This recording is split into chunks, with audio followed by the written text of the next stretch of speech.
Hi, I'm Bonnie, and I'm recording this from Alderlore, the home of Alderlore Soul.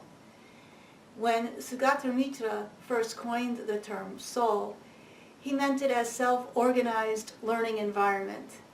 At Alderlore, we like to think of it as self-organizing learning experience, because that's what we're offering. We're offering young adults an opportunity to come together, work collectively, work on an individual project, take advantage of this beautiful environment that we're located in the western part of Connecticut, and learn how to self-organize their own learning experiences to make them rich and profound and purposeful. Now, ever since we launched our website last month, I've been having a lot of inquiries from all over the world, people really wanting to know a little bit more about me, about what my vision is and what my educational philosophy is. So this video is an attempt to connect on that level and kind of give you a sense of how Alderlore Soul came into being and what we would really hope we can make of it. In 2006, I went to a conference where the keynote speaker was Stephen Scott Glenn. And he's a very dynamic speaker, and he told a story about Einstein and Einstein's predictions and visions for the future, pretty much in the time period we're living now. And Einstein said that in the future, machines would take care of a lot of the knowledge-based work that we do now, or we had done in the past. Just like machines take care of a lot of repetitive physical work for us, Einstein saw that knowledge itself would become, in the future, like data was for him then. There was organizing, storing, and retrieving data was the work of computers. And today, what we're seeing with smarter and smarter computers and the development of artificial intelligence and the semantic web and crowdsourcing and having computers learn from collective engagement with people, what we're seeing is that machines are being able to be very competent in organizing, storing, and retrieving knowledge. So in the past, machines exclusively worked with data, and it required people to use the data to make it into knowledge systems. But today we're finding, as Einstein predicted, that machines are getting increasingly better than us at organized, storing, and retrieving knowledge. So this has huge implications. It has huge implications for students entering college at this time in terms of what are going to be the careers available to them.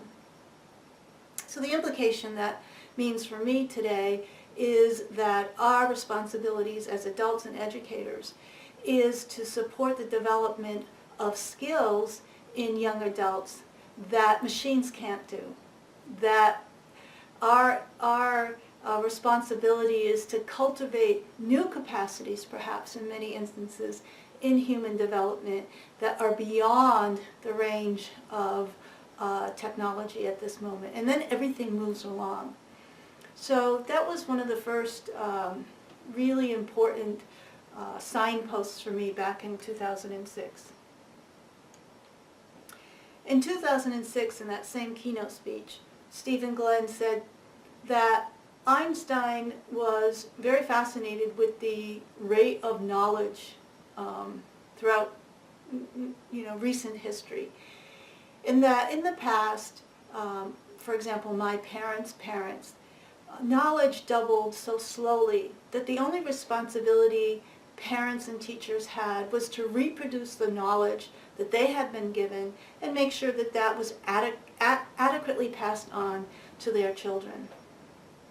Fast forward to when I was in college, it seemed to me that knowledge was doubling so rapidly that by the time you got into college, you were faced with research agendas into the unknown. And recently I heard a man speak about the kind of pickle that children are in terms of the fact that by the time they receive all the knowledge in a certain discipline, then that knowledge is already obsolete. And so that they're faced with skills that they haven't learned. So if you're graduating from college and you have all this knowledge, and even in many other sciences you have to go on to postdoc and doctoral, so you might spend 30 years in an institution where you're just receiving knowledge. But then by the time you've accumulated all that knowledge, then the research has really advanced way forward. And so it's really hard for children at that stage, or adults at that stage, to make the transition to where they're doing research, where they're asking questions of the unknown. So that was a second signpost in that keynote speech that really got me to thinking. And then the third thing that Stephen Glenn said in the keynote speech was that, again, the rate of knowledge is developing so fast that now knowledge doubles faster than a generation. I read something the other day that knowledge doubles in less than a year. So if we really take that to heart, what that is saying is that by the time children are born and into our responsibility, then we don't know what to teach them. We are way behind the curveball here. And so knowledge is doubling so fast that we are in this situation where we are not only teaching our children skills to face an unknown future, but an unknowable future. And that had a really big impact on me. So we have these three aspects. Number one, that machines are going to be able to organize, store, and retrieve knowledge better than humans, so that humans have to develop capacities way ahead of the technological curve.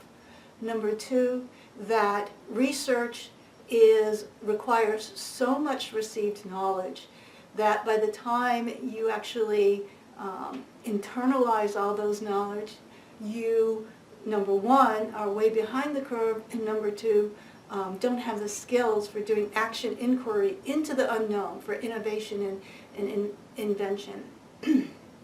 And number three, that educators and teachers and parents are in the situation of having to design an educational system and having to support their children in the capacity of creating capabilities for them to face not only an unknown future, but an unknowable future. And I think we really, really, really need to take that to heart, that we need to stop thinking that our children need received knowledge. Not only do they not need it, but that can be handled by machines, but that it is doing them a disservice. And the third point is that we need to take on the responsibility of identifying what are the capabilities that our children need to face an unknown and unknowable future. To talk to them like that, to say, we don't know what your future is going to be like. What we can do is support your own growth in the capacities that you will need to face an unknown future. Recently I've been thinking about how special and innovative and creative young adults are. And I've been going around the country doing workshops on insight practice.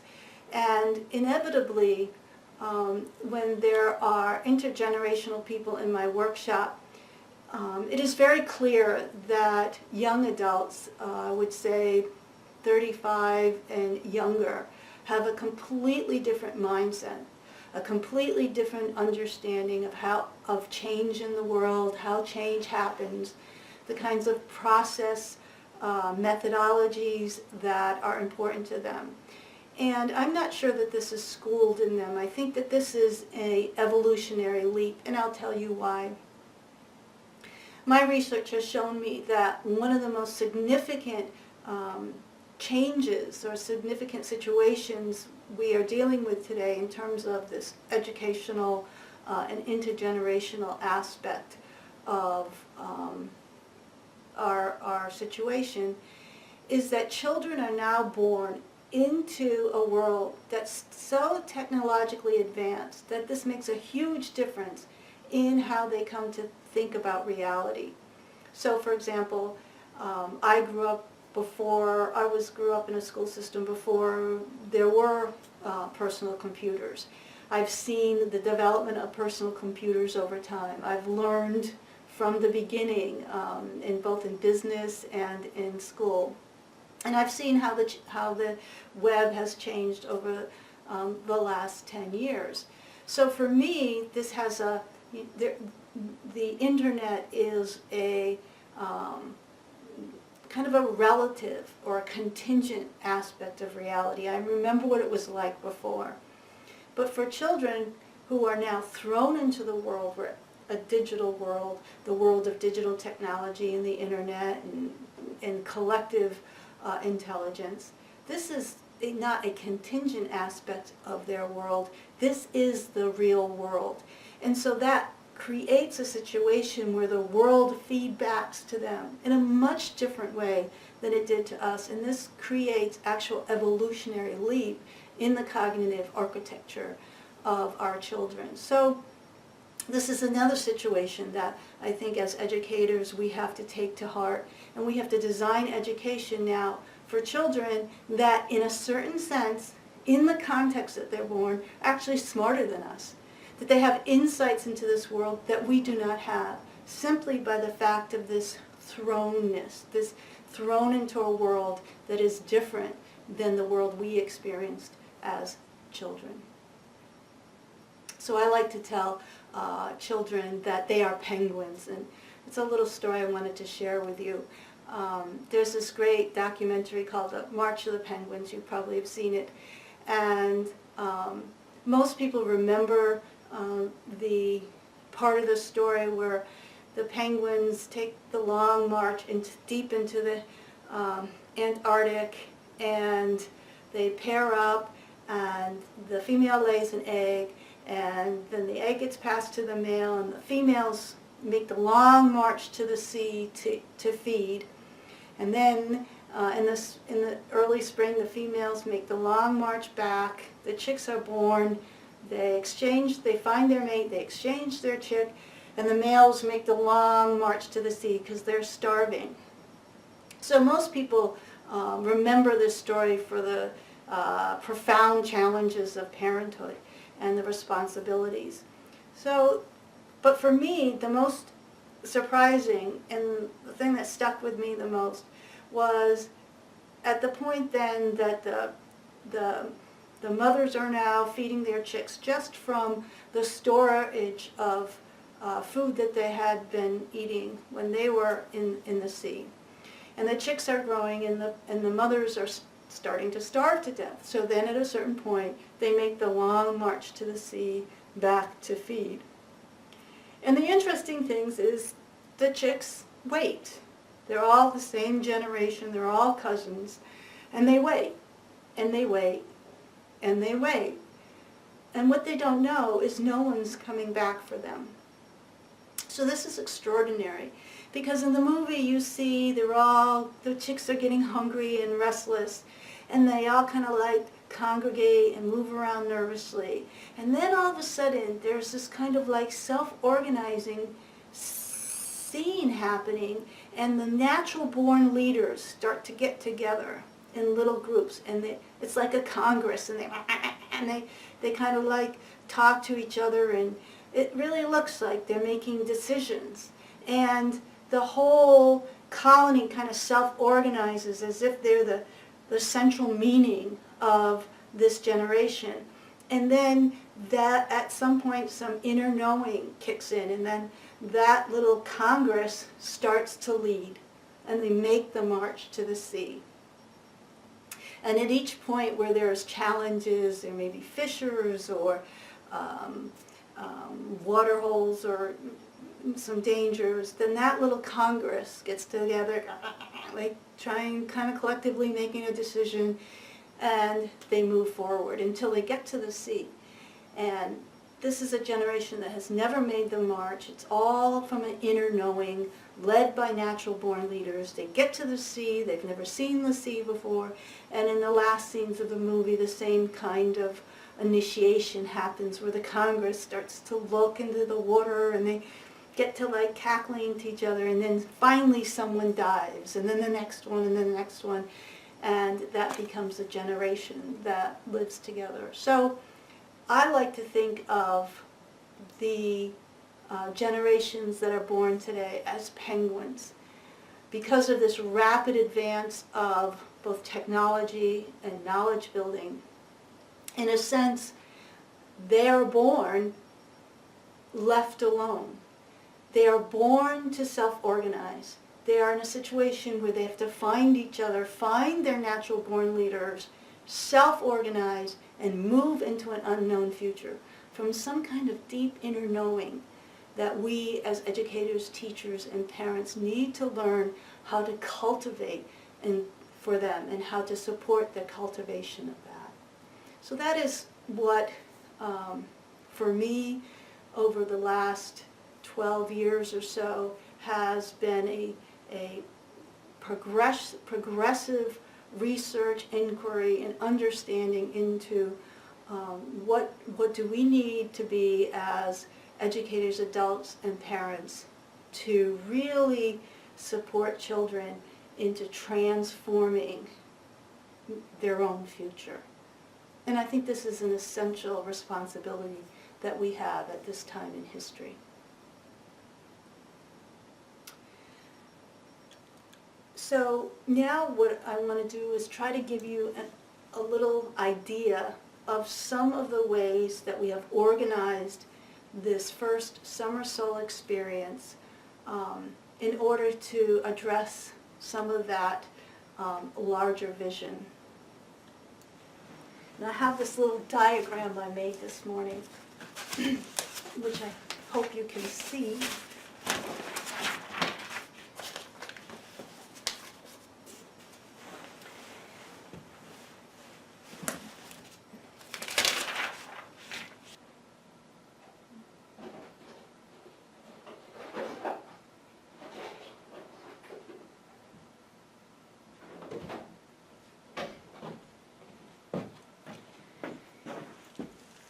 So we've designed the experience, the learning experience at Alderlore around 3 primary modes of educational experience. And I see this as a generative process, that this process enables improvement in this process, which enables improvement in this process, and it really generates a whole learning experience. So one stream of the experience has to do with research. The ability to come up with novel questions about that are not knowns, and to start a process of active inquiry and research in a way that moves that question along. And the way that we support the research of the student is through insight practice, because you can't ask questions of the unknown without having at least some insight as to a hypothesis or a proposition or a relevant question. And what that looks like primarily is collective insight. We do collective insight practice here at Alderlore. Alderlore is the home of Alderlore Insight Center. Students engage in what I call contemplative science, because it's a science to do research, but the contemplative aspect of it is the ability to watch and to contemplate and be self-reflective of one's insight process. And why does it matter? So this generates novel questions and novel approaches to a research project. So we have contemplative science, collective insight practice, and the research.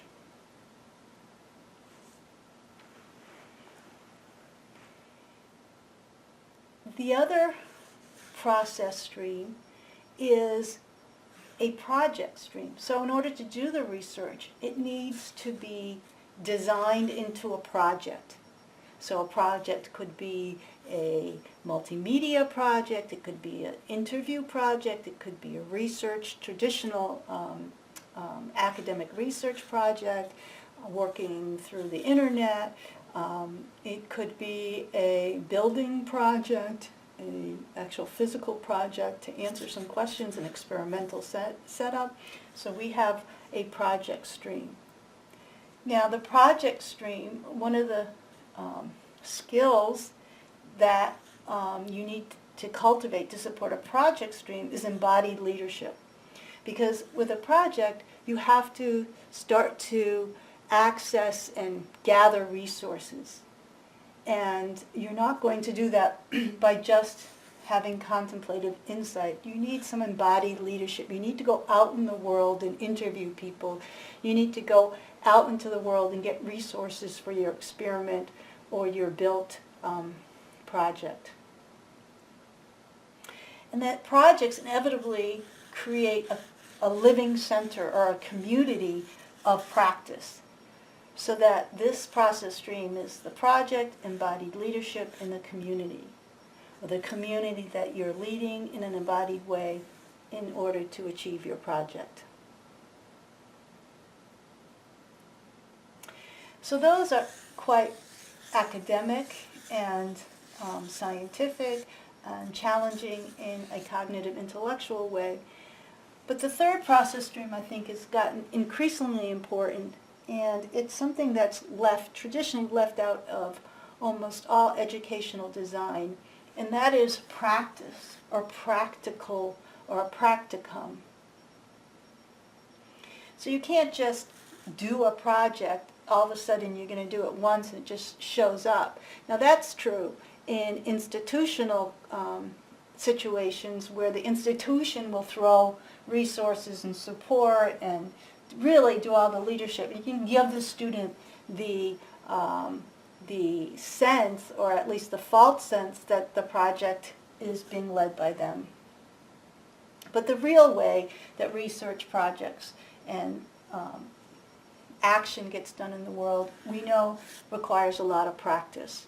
And when students are robbed of the challenge of practice, they are robbed of the opportunity to develop the skill set that they need to face an unknown future.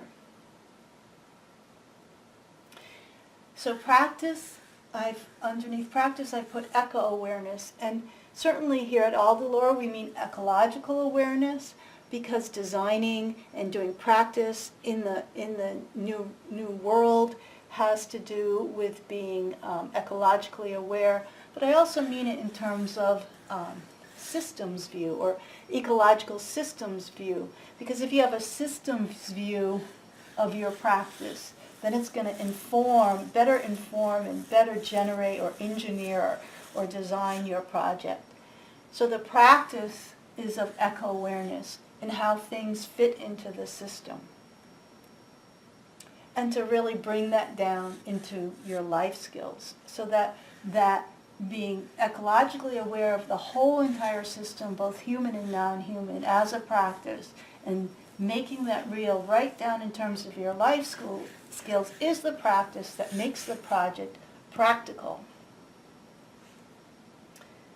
So those are the three streams that our Alderlore soul is built upon, and these three are seen as generating and self-organizing a profound learning experience.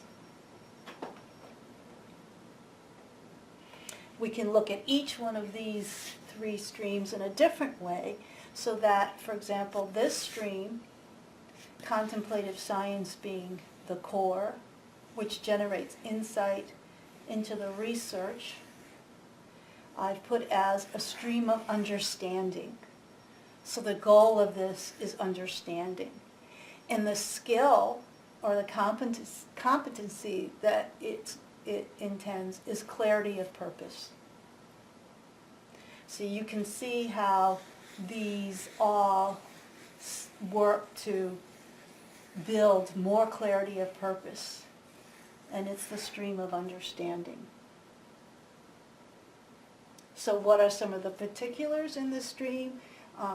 Clarity of purpose, deriving meaning, being able to make, these are more like core capacities, being able to derive meaning, make important and relevant distinctions, discovering patterns, and looking for innovation, not to just repeat what's been done before.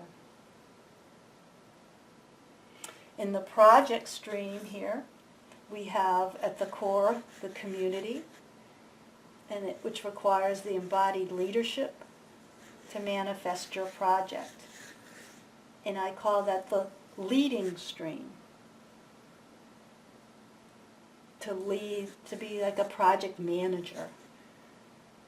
And the capacity that this is cultivating is adequate participation. So in order to gain insight into your research, to really understand, there's a certain level of participation that is required. Enough of a real-life project, enough leadership, enough community, adequate participation in your project is the capacity that is being cultivated in that stream. And if we look at core skills, the ability to, it's enactment skills, the ability to take a vision and enact it in the real world, the ability to do action inquiry. And all of these can be looked at in much more detail. And another core skill is to inspire people, to be inspirational, because you need a community to resource your project. So those would be some core skills that are addressed through this experiential stream of leading. And the last stream, which is the practice stream, I say that that's the stream of creating. That there's something physical, something very practical and physical left in the world. So we have our life skills as the basic fundamental orientation toward a creative life, for actually creating the structures of your own life. It's a very practical stream here. The eco-awareness that your life is nested inside a larger system and systems of systems, including human and non-human systems. And that it's cultivated through long-term practice. And the capacity that's being developed in the creating stream I call sensitivity to conditions. And this is also something that is being left out in education today, that students can have a lot of good ideas and a lot of resources, but they're not sensitive to real life conditions. It's relatively impractical. They can't discern the subtle changes in appreciation or relevance or meaningfulness. And so sensitivity to conditions, I think, is a very critical capacity for us to cultivate in our children. And some core skills then would be being able to create a method, to understand systems, to have some design skills, and to be inventive.